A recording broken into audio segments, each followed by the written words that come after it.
Assalamualaikum warahmatullahi wabarakatuh.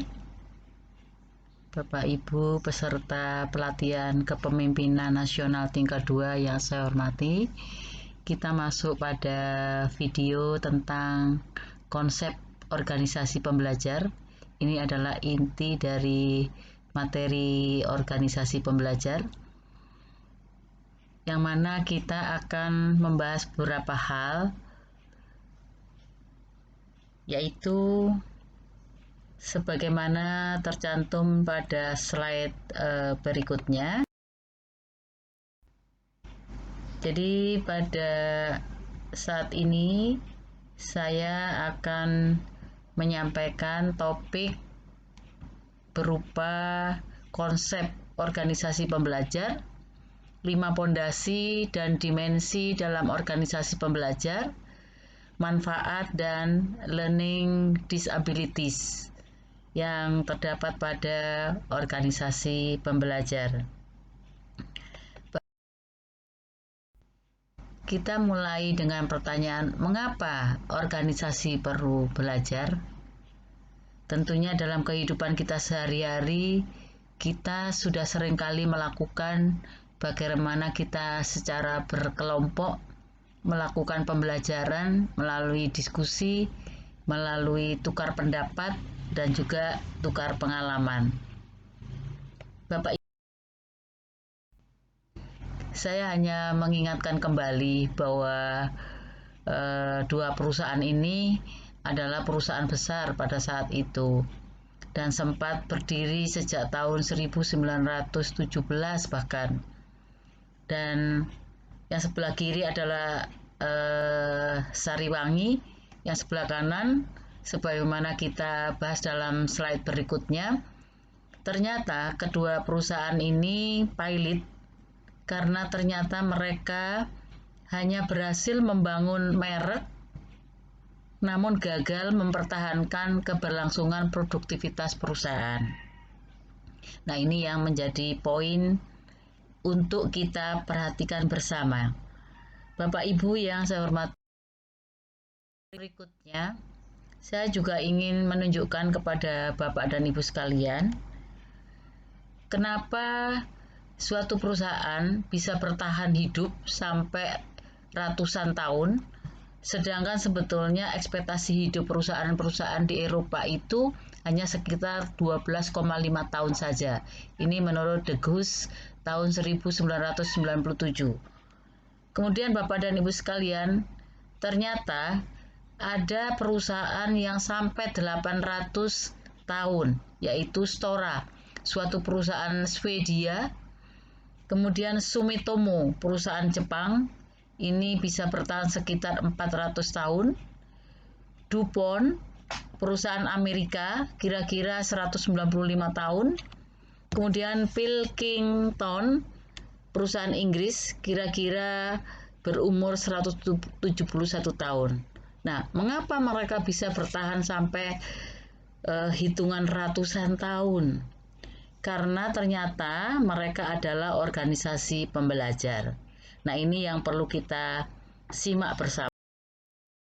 Ibu yang saya hormati, pada slide berikutnya saya hanya ingin menunjukkan bahwa kinerja pelayanan publik yang dilakukan oleh organisasi pembelajar ternyata adalah organisasi yang adaptif, yang agile, yang mempunyai jiwa entrepreneurship dengan speed dan trust yang mereka bangun melalui organisasi pembelajar. Dan pada slide berikutnya, bagaimana suatu kehidupan. Kita lihat di sini ada 2 akuarium. Satu akuarium sebelah kiri menunjukkan bahwa seekor ikan meloncat menuju akuarium berikutnya yang berisi lebih dari 1 ikan. Nah, ternyata ini ada filosofinya Bapak dan Ibu sekalian, karena ternyata 10% apa yang terjadi pada kehidupan kita dan 90% adalah bagaimana kita merespon yang terjadi tersebut. Nah, ini adalah quotation dari Luhort yang perlu kita sikapi. Nah, apa maksud dari Eh, Nah, tentunya saya ingin menunjukkan kepada Bapak dan Ibu sekalian bahwa apa yang dimaksud dengan kalimat di atas ini merupakan perubahan strategis yang menuntut organisasi untuk belajar dan beradaptasi, dan sebesar apapun tantangan seperti era peradaban informasi Indonesia 4.0 dan tantangan yang lainnya, seharusnya hanya menyedot 10% effort organisasi. Namun dalam kenyataannya, ternyata effort kita sebagian besar, 90%, dicurahkan untuk merespon situasi yang menantang yang 10% tersebut. Nah, oleh karena itu sekali lagi bahwa betapa pentingnya organisasi pembelajar sehingga lebih efektif dan efisien di dalam melaksanakan manajemennya. Bapak Ibu yang saya hormati, berikut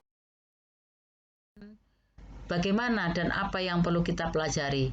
Nah, seperti biasa dalam mempelajari sesuatu, kita harus mulai dari what, when, where, how, who, and why. Nah, ini adalah proses learning yang memang harus kita pelajari bersama. Bapak Ibu, Fondasi kepemimpinan dalam organisasi pembelajar ada 3 komponen yang perlu kita simak: designer, teacher, dan steward. Jadi fungsi desainer di sini adalah perancang bangun transformasi dan realisasikan visi misi bersama. Sedangkan sebagai teacher, ini harus menjadi motivator, konseptor, tim learning, dan fasilitator transformasi. Sedangkan steward adalah pelayan transformasi dalam kegiatan-kegiatan seperti mulai dari merumuskan visi misi dan strategi sampai dengan menyelesaikan masalah dan kemudian terus menyempurnakannya, karena ada 6 hal yang barangkali bisa kita lakukan di dalam pelayanan ataupun pelayan transformasi dalam kegiatan organisasi pembelajar. Bapak Ibu yang saya Selanjutnya kita melihat kerangka umum organisasi pembelajar. Kita perhatikan bahwa prinsip dasar dari organisasi pembelajar adalah yang pertama adalah setiap orang adalah pembelajar. Everyone is a learner. Kemudian yang kedua, bahwa manusia belajar dari sesamanya. People learn from each other. Kemudian prinsip yang berikutnya, bahwa belajar memaksimalkan perubahan. Jadi ini yang ketiga. Kemudian prinsip yang lain adalah kegiatan belajar selalu harus berkelanjutan. Ini yang perlu kita simak bersama. Long life education atau kegiatan belajar berkelanjutan. Learning is continuous and inward, outward looking. Kemudian Bapak dan Ibu sekalian, prinsip yang lain, belajar merupakan investasi, bukan pengeluaran. Jadi jangan pernah beranggapan bahwa belajar itu adalah menambah pengeluaran. Justru ini adalah investasi yang memang perlu kita tanamkan apabila kita ingin menjadi organisasi pembelajar. Bapak Berikutnya saya ingin menunjukkan kepada Bapak dan Ibu sekalian arsitektur organisasi pembelajar. Yang pertama adalah sebagai pemimpin, jadi learning mulai dari individual learning, one-to-one learning relationship, learning group or team, kemudian learning organization. Nah, apa yang harus dilakukan untuk membangun suatu arsitektur organisasi pembelajar seperti ini? Sebagai pemimpin, kebijakan apa yang akan Anda buat untuk mendorong pembelajaran dalam organisasi Anda? Yang kedua, apa saja bentuk-bentuk kegiatan nyata yang akan Anda buat agar pegawai Anda secara kolektif mendapatkan kesempatan pengembangan kompetensi secara terus-menerus?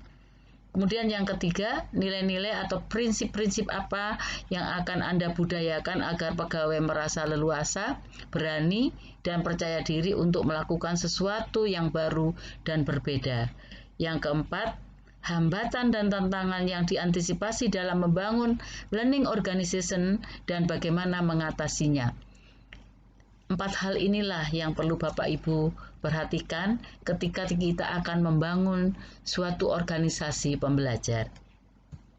Bapak Ibu yang saya hormati, saya ingin mengingatkan kepada Bapak dan Ibu sekalian, gambar di sebelah sini, ini adalah Peter Senge.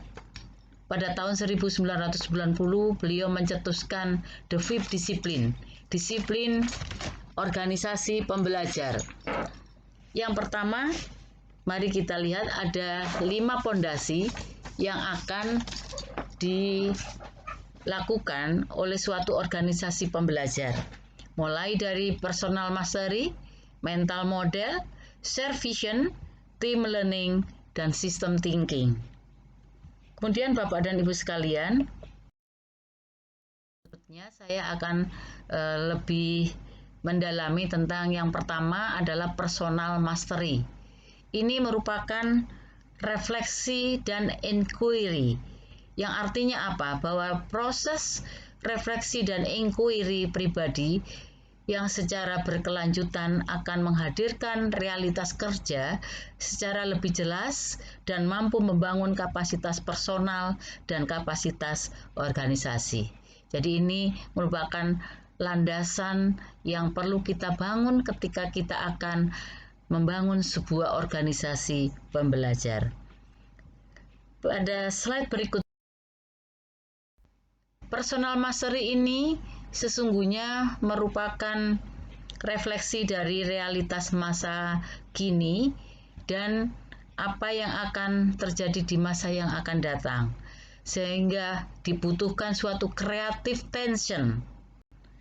Creative tension adalah tekanan yang tadinya terlalu rendah, tidak ada ataupun tidak ada perubahan, kita tarik menjadi tekanan yang sangat tinggi, penuh stres, kelelahan fisik, dan emosional. Nah, sehingga personal mastery inilah yang akan menjadi inti dari creative tension tadi. Creative tension terjadi ketika visi pribadi dibandingkan dengan kenyataan, ternyata harus ada perubahan. Anggota organisasi harus mampu menciptakan dan memelihara creative tension dan emosi dalam kehidupannya. Jadi, dengan adanya creative tension inilah justru anggota organisasi mampu mengelola emosinya dengan baik. Bapak Ibu yang saya hormati, pada slide berikutnya, di mana ketika kita melihat belalainya, maka ketika mata kita ditutup dan hanya melihat belalainya, maka kita akan merasakan bahwa itu ular. Namun ketika kita memegang kakinya, kita merasakan bahwa itu pohon.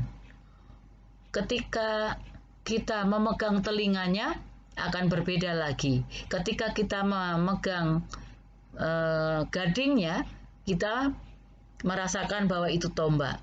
Dan ketika memegang ekornya, kita merasakan bahwa itu tali. Nah, dari gambaran inilah yang akhirnya kita bisa melihat bahwa sesungguhnya mental model itu menyangkut apa yang kita lihat, kita rasakan, karena membentuk, menentukan, dan mempengaruhi penglihatan kita, sikap kita, dan perbuatan kita. Jadi ini esensi dari mental model. Kemudian Bapak dan Ibu sekalian, pada slide berikutnya, bukan menawarkan tentang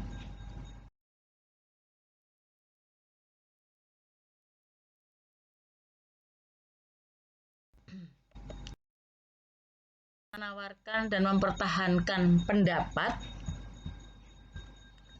lingkungan komunikasi yang aman, pegawai berani akan mengeksplorasi isu yang terpendam. Jadi berikanlah kesempatan kepada seluruh pegawai sebagai anggota organisasi pembelajar untuk berani mengeksplorasi isu yang terpendam dan dengarkan dengan baik, ya.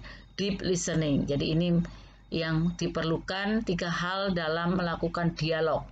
Nah, baru kita masuk kepada diskusi, bagaimana menyampaikan dan mempertahankan pendapat, dan melengkapi dialog, melengkapi yang tadi sudah kita lihat ada 3 hal, dan membantu dalam pengambilan keputusan. Nah, ini suatu proses dalam team learning yang perlu kita perhatikan. Bapak Ibu, selain itu, team exercise yang berkaitan dengan dialog ini bisa kita lakukan nanti dalam kelompok. Bagaimana strategi kita mengembangkan program pembelajaran berkesinambungan di instansi Bapak Ibu sekalian. Kemudian program strategis apa yang akan kita kembangkan dan bagaimana profil ideal ASN yang perlu kita kembangkan di instansi kita masing-masing dan program apa yang perlu kita kembangkan. Nah, inilah dialog yang nanti akan kita kembangkan dalam proses pembentukan organisasi pembelajar. Bapak Ibu yang saya hormati, kita masuk kepada pondasi yang kelima, yaitu system thinking, yaitu membangun holism dan interconnectedness ataupun membangun hubungan komunikasi yang cukup baik dan holistik, dan bagaimana seluruh dari bagian yang kita pahami sebagian-sebagian ini akan menjadi suatu pengertian yang utuh. Jadi tidak mungkin kita hanya berpikir, hanya melihat dari belalainya saja. Kalau kita lihat di gambar ini, melihat telinganya saja, melihat kakinya saja, atau ekornya saja. Tapi harus dilihat secara keseluruhan. Untuk proyek perubahan, gali permasalahan ke akarnya, galang stakeholder secara luas. Ini harus menjadi perhatian kita ketika kita nanti akan merumuskan gagasan dalam proyek perubahan, maka harus kita awali dengan menggali permasalahan ke akarnya dengan menggunakan system thinking. Jadi jangan melihat permasalahan hanya dari sepotong-sepotong saja, tapi lihatlah secara utuh. Itu yang akan kita laksanakan nanti. Bapak Ibu yang saya hormati, langkah-langkah di dalam berpikir serba sistem ini ada 7 hal. Silakan nanti Bapak dan Ibu sekalian pelajari dari yang pertama, kedua, sampai dengan yang ketujuh untuk kita terapkan di dalam kehidupan kita sehari-hari, termasuk di dalam kehidupan bekerja kita. Karena dengan langkah-langkah berpikir yang seperti ini, mudah-mudahan pengambilan keputusan bisa berjalan dengan baik. Untuk system thinking sebetulnya hanya kita ingin melihat bagaimana perubahan atau shift of mind dari melihat hasil ke melihat proses, dari melihat sebab akibat menjadi melihat sebab akibat secara melingkar, secara sistemik tadi. Kemudian dari melihat pohon ke melihat hutan. Jadi tidak hanya melihat pohon tunggal saja, tapi bagaimana kumpulan pohon itu akan membentuk suatu ekosistem yang dinamakan hutan. Kemudian dari cara berpikir sistemik ke cara berpikir yang sistematik menjadi sistemik. Dari menahan perubahan dan kemajuan menjadi membawa perubahan ataupun kemajuan. Itulah yang disebut dengan metanonia. Bapak Ibu, pada slide berikut ini adalah hal yang terakhir yang perlu saya sampaikan. Apa manfaat learning organisasi ataupun organisasi pembelajar? Tentu ada manfaat baik bagi organisasi maupun karyawan. Silakan Bapak Ibu mengidentifikasi manfaat-manfaat lain di luar apa yang ada di dalam slide ini. Saya rasa cukup banyak yang bisa diperoleh baik bagi organisasi maupun bagi karyawan. Di samping manfaat tentunya ada learning disabilities yang akan kita hadapi. Antara lain, kalau kita selalu terpaku kepada saya adalah posisi. Jadi jabatan itu akan menjadi belenggu bagi Bapak dan Ibu sekalian untuk belajar. Kemudian yang berikutnya adalah musuh ada di luar diri. Jadi tidak pernah beranggapan bahwa sesungguhnya musuh itu adalah diri kita sendiri di dalam proses belajar. Kemudian bayang-bayang kekuasaan, ini yang selalu biasanya membelenggu kemauan kita, motivasi kita untuk menjadi bagian dari organisasi pembelajar. Nah, di samping itu, keterikatan pada kejadian peristiwa yang pernah terjadi sebelumnya, justru ini yang akan menjadikan kita tidak pernah move on dari masalah yang lama untuk belajar dari kesalahan ataupun pengalaman yang sudah kita lewati. Kemudian perumpamaan kodok rebus, yaitu seolah-olah dunia ini hanya sebatas seperti kodok yang direbus, ya. Jadi panas, ketika panas dia tidak menyadari bahwa dia sebetulnya direbus, ya. Nah, ini beberapa perumpamaan yang bisa kita lihat sebagai pembelajaran yang menyebabkan learning disability. Dan kemudian ada burning far from, ataupun isu-isu yang saat ini sedang sedang memanas. Nah, ini yang kadang-kadang mengikat kita kepada hal-hal sehingga tidak memungkinkan untuk bisa melakukan pembelajaran baik secara individu maupun tim, bahkan organisasi. Demikian yang bisa kami sampaikan, inti dari learning organisasi, learning organization atau organisasi pembelajar.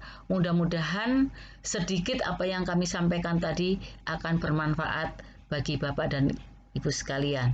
Sekian, terima kasih. Sampai jumpa pada video berikutnya. Assalamualaikum warahmatullahi wabarakatuh.